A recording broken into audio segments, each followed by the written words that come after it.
الرحمن الرحیم۔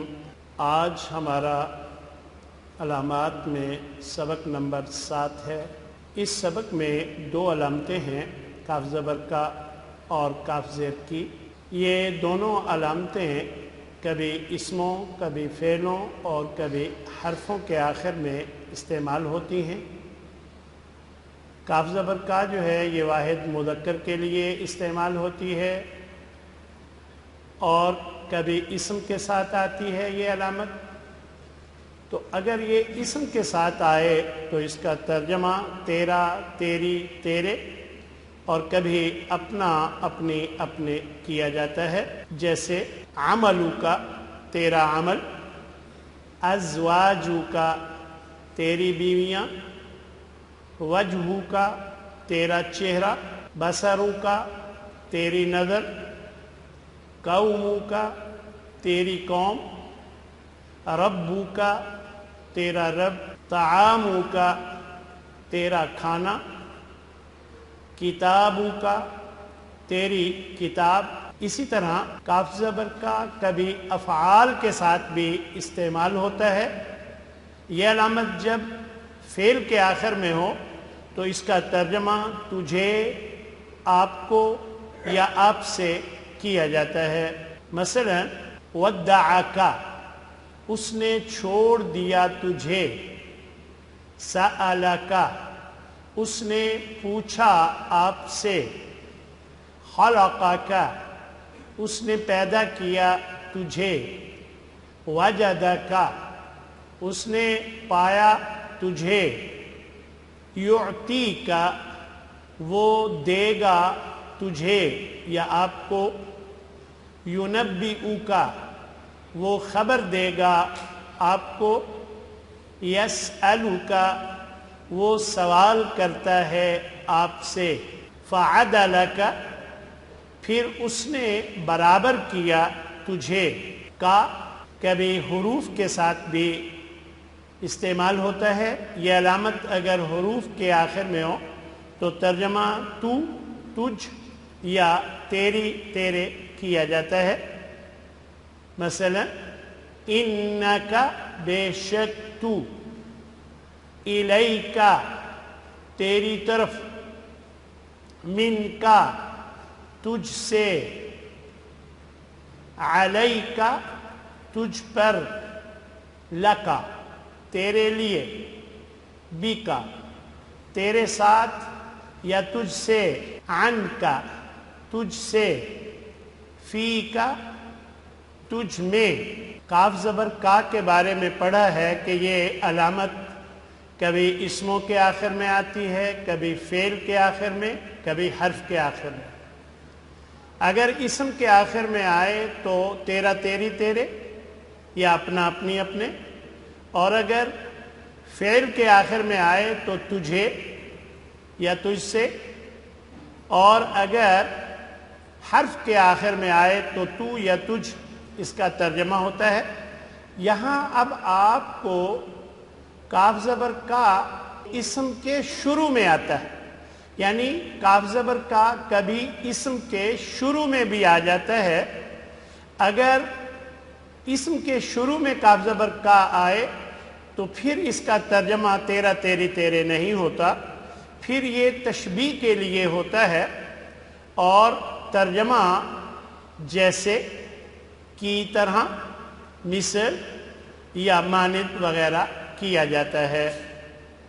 مثلا کالقصری، محل کی طرح یا محل جیسی، کصیب، بارش کی مثل، بارش کی طرح، کشجرۃ، درخت کی طرح، کالعرجون، شاخ کی مانند، کظلمات، اندھیروں کی طرح۔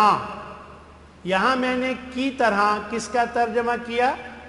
کاف زبر کا اس لیے کہ یہ کاف زبر کا شروع میں آ رہا ہے، تو جب کاف زبر کا اسم کے شروع میں ہو تو پھر ترجمہ مثل، مانند، کی طرح وغیرہ کیا جاتا ہے، جیسے کالعہن، رنگین اون کی طرح، کالانعام، جانوروں کی طرح۔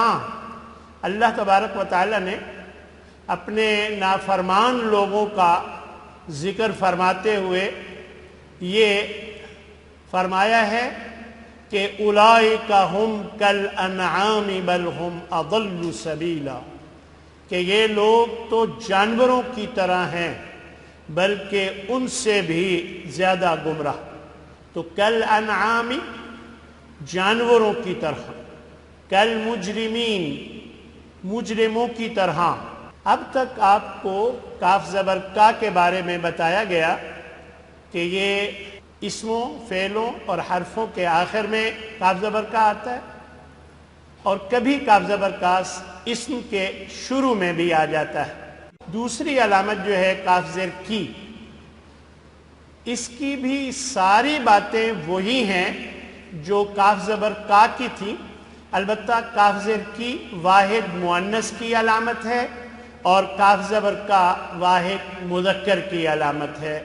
تو یہ علامت کاف زیر کی واحد مؤنث کے لیے ہے، اور اس کا بھی ترجمہ وہی ہوتا ہے جو اسم کے ساتھ کاف زبر کا ہوتا تھا۔ کاف زیر کی اگر اسم کے آخر میں ہو تو ترجمہ تیرا، تیری، تیرے یا اپنا، اپنی، اپنے کیا جاتا ہے۔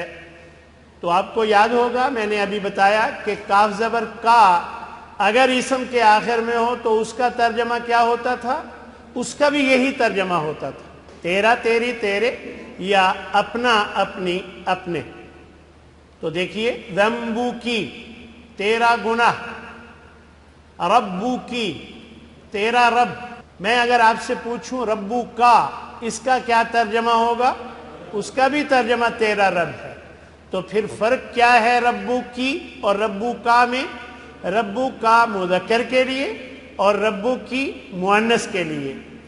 اسی طرح ابو کی تیرا باپ، امو کی تیری ماں، واستغفری لذنبک، یہ سورہ یوسف میں آیت نمبر 29، یہ حضرت یوسف علیہ السلام ہی کے بارے میں ہے کہ عزیز مصر کی بیوی سے اس کے خاوند نے کہا تھا واستغفری لذنبک، اور تو بخشش مانگ اپنے گناہ کی۔ یہاں کی کا ترجمہ اپنے کیا جا رہا ہے۔ انما انا رسول ربک، یہ سورہ مریم آیت نمبر 19 ہے، اور یہ حضرت مریم علیہ السلام کے بارے میں فرمایا گیا ہے جب اللہ نے ان کے پاس حضرت جبریل کو بیٹے کی خوشخبری دینے کے لیے بھیجا تھا تو وہ گھبرا گئی۔ تو اس موقع پر حضرت جبریل نے یہ الفاظ کہے کہ آپ فکر نہ کیجئے، انما انا رسول ربک، بے شک میں تو تیرے رب کا رسول ہوں، پیغامبر ہوں۔ کاف زیر کی افعال کے ساتھ اگر ہو تو پھر اس کا ترجمہ تجھے، آپ کو اور آپ سے کیا جاتا ہے۔ آپ کو یاد ہوگا کاف زبر کا بھی جب افعال کے ساتھ ہوتا ہے اس کا بھی یہی ترجمہ کیا جاتا ہے۔ یا مریم ان اللہ اصطفاک وطہرک، پورے قرآن مجید میں یہی دو مثالیں ہیں کاف زیر کی جو فعل کے ساتھ آئی ہے، یعنی یہی دو مثالیں ہیں جو فعل کے ساتھ کاف زیر کی جہاں آیا ہے قرآن مجید میں۔ یہ سورہ آل عمران کی آیت نمبر 42 ہے کہ اے مریم ان اللہ اصطفاک، بے شک اللہ نے چن لیا ہے تجھے، وطہرک، اور پاک کیا ہے تجھے۔ تو فعل کے ساتھ آپ کو یاد ہوگا میں نے بتایا کہ کاف زیر کی اگر فعل کے آخر میں ہو تو اس کا ترجمہ تجھے کیا جاتا ہے، اور کاف زبر کا بھی اگر فعل کے ساتھ ہو اس کا ترجمہ بھی تجھے کیا جاتا ہے۔ پھر ان دونوں میں فرق کیا ہے؟ کا مذکر کے لیے اور کاف زیر کی مؤنث کے لیے۔ اگر حرف کے آخر میں کاف زیر کی ہو تو ترجمہ کبھی تو کبھی تجھ کبھی تیری تیرے کیا جاتا ہے. مثلا علیکی تجھ پر، انکی بے شک تو، الیکی تیری طرف. یہ دو علامتیں اب آپ نے پڑھی ہیں، کاف زبر کا اور کاف زیر کی. اور میں نے آپ کو بتایا کہ کاف زبر کا مذکر کے لیے اور کاف زیر کی مؤنث کے لیے. تو اب اس سبق کا خلاصہ ایک مرتبہ دیکھ لیجئے. کاف زبر کا واحد مذکر کی علامت ہے اور کاف زیر کی واحد مؤنث کی علامت ہے. یہ دونوں اگر اسم کے آخر میں ہوں تو ترجمہ تیرا تیری تیرے یا اپنا اپنی اپنے کیا جاتا ہے، اور یہ دونوں اگر فعل کے آخر میں ہوں تو ترجمہ تجھے آپ کو یا آپ سے کیا جاتا ہے، اور اگر یہ دونوں حروف کے آخر میں ہوں تو ترجمہ تو تجھ یا تیری کیا جاتا ہے. کبھی کاف زبر کا اسم کے شروع میں بھی آ جاتا ہے، پر اگر ایسا ہو تو وہ کاف زبر کا تشبیہ کے لیے ہوتا ہے اور اس کا ترجمہ مثل، مانند، کی طرح وغیرہ کیا جاتا ہے. تو الحمدللہ ہمارا یہ سبق نمبر 7 مکمل ہوا. وآخر دعوانا ان الحمدللہ رب العالمین.